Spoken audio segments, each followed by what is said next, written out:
नारे लगाए यार, आप नारे लगाए।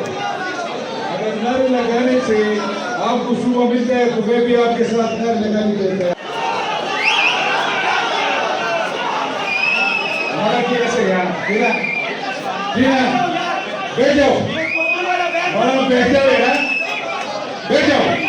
देखो मेरे इख्तियारात है वो सूबे के हद तक है। अगर आपको दूसरा डिवीजन चाहिए तो मैं देने के लिए तैयार हूँ, अगर आपको दूसरा सूबा चाहिए तो मैं देने के लिए तैयार हूँ। लेकिन सूबा हजारा या सूबा मरगढ़ या सूबा नौशेरा ये मेरा काम नहीं है भाई, ये फेडरल गवर्नमेंट का काम है। हाँ, मैं ये जरूर कर सकता हूँ।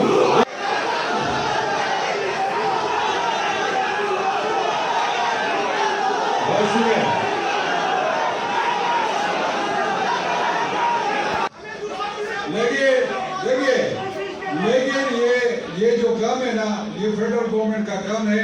एक करारदाद सुबह असेंबली में ऑलरेडी मेरे ख्याल में पेश हो चुके हैं। देखिए, अगर आप मुझसे पूछे तो मेरी ख्वाहिश है कि खैबर को मेरे बात सुन ले।